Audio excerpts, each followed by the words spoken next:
F9 is the ninth installment in the Fast and Furious franchise, and yes, that is the actual title. It's not Fast and Furious 9, it's not Fast 9, it's just F9.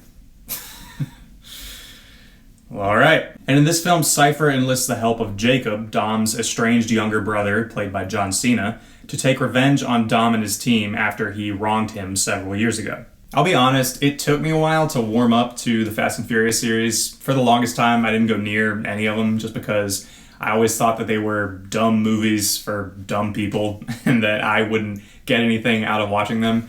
But with this movie coming out, I did give them a try, and I watched all 8 films leading up to this. I still haven't seen Hobbs and Shaw, but I'll probably do that at some point. But for the most part, I really enjoyed them. I think some are definitely better than others, but once you get to Fast 5, I think that's when they really got the formula down and when the movies started getting really good. 5 is definitely my favorite one, and I also really like 6. This movie is directed by Justin Lin, who also directed 5 and 6, and out of anybody who's directed a Fast and Furious film in the past, I feel like he's the one who understands this franchise the best and who really found out how to make it work, so I was actually really excited to see what he would do with 9 and where he would take the story. When it comes to Fast and Furious movies, you really have to know what you're getting if you want to have a good time with them. For me, I go to these movies simply to be entertained and to watch cool fight scenes. These are just ridiculous, over-the-top, stupid action movies that you can just kind of sit back and have fun with. But with F9, they went a little overboard. This movie is so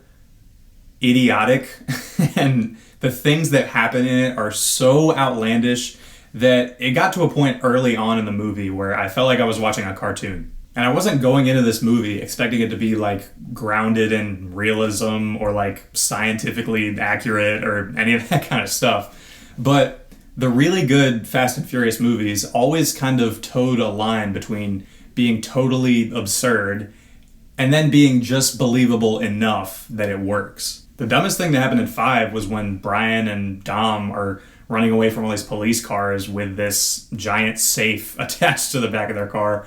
And then in 6, you had that moment where Dom kind of flies through the sky and then grabs Letty and saves her. And those scenes are stupid, but they work just enough that you buy it within the context of the movie. There is no buying anything here. I mean, there's scenes where characters get flung through the air and then a moving car will somehow break their fall, and that happens multiple times in the movie. People will be in cars that are just tumbling over and breaking into a million pieces, but then at the end of it, they'll be fine and then walk out of the car without a scratch on them. There's a scene where Dom is fighting like 20 guys that are all surrounding him and beating him up, and he somehow wins by grabbing these chains that are above him and then pulling them down, and then the ceiling falls on everyone, and then he falls into this pool and then has a vision. It's that kind of movie. And when you get to a point where this kind of stuff is happening, but the characters always end up being fine by the end of it, essentially where nothing can hurt them, the action kind of gets boring to watch because there's no stakes or tension in any of it. Justin Lin is incredibly skilled with action sequences, and he knows how to direct really intricate, complex stuff. We've seen that with the films that he's directed in this franchise. But here, that doesn't really work because it feels like there's no weight to anything, since the characters are basically superhuman at this point. But by far my biggest issue with this movie is the script, because once you get towards the middle of this film, there's so much exposition, and the pacing really starts to drag. All these things have to be explained to us so we know what's going on, and it just feels like a slog to get through. There's this stuff with Dom and Jacob, and you have to know why they're at odds with each other and how Dom crossed Jacob when they were younger. And that part of the story is told to us through multiple flashbacks. And then also Han comes back in this movie somehow, and they have to have this really long explanation to show us why he came back and how he even survived that car crash that he was in. And then there's scenes with Cypher, and you have to understand why she's there and what she wants from Jacob. Also, on a side note, there's a dialogue exchange that happens between Cypher and one other person where they reference a bunch of Star Wars characters. I don't want to go into it just in case you're going to see it, but in particular, that scene felt like it was written in crayon. Speaking of Jacob, played by John Cena, I thought this was an extremely underwhelming character. He just kind of walks around as this big, evil guy. And the movie doesn't take a lot of time to explain why he's doing what he's doing.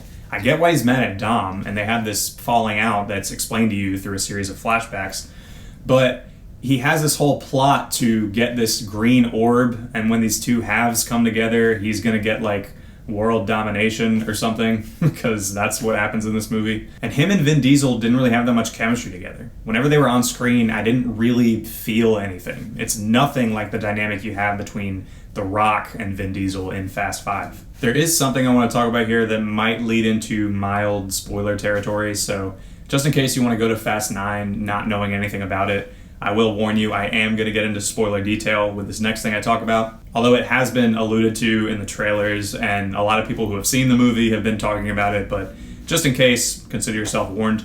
So they go to space in this movie. Like, straight up, they strap a rocket to a car and then use it to blast off.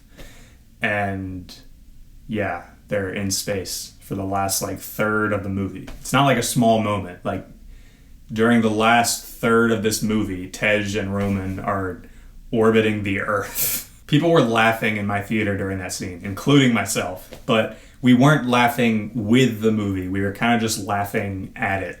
And every time they would cut back to it, I'd just be like, oh my God.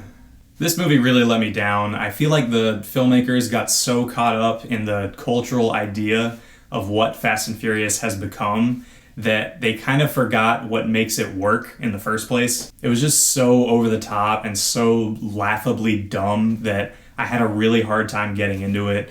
I thought the script was really messy and the pacing got really bad towards the second half of the movie. I felt like I was watching a bad science fiction movie. There's zero stakes or weight to any of the action scenes in this film, which is kind of the thing that good action is built out of. At the very least, you can kind of just watch this movie and laugh at it for how ridiculous it is. Maybe it'd be a good idea to watch it as a comedy, I don't know. But as someone who is a big fan of Fast and Furious 5 through 8, I felt like I was cringing for most of the runtime, and that probably wasn't supposed to happen. I'm going to give F9 a 5 out of 10. If you like this movie, I'm happy for you. I really don't want to take that away from you. I think a lot of people will be entertained by the film, but for me, I just didn't like how far it leaned into the absurd, ridiculous part of this franchise, but I am hoping that the future movies are good. I still think Justin Lin's a really talented director, and he's supposed to be directing 10, so maybe if they get a better writer, it'll be better than this one, but I don't know. This might just be wishful thinking. Guys, thank you so much for watching this video. I really do appreciate it. And stay tuned to this channel because I probably am going to have another one of those review roundup videos that I did a while back, just to cover all the movies that I missed over the past month, because there is some stuff that I really want to talk about over on this channel. Also, be sure to subscribe if you want to see more videos like this. And as always, thanks for watching, and I'll see you next time.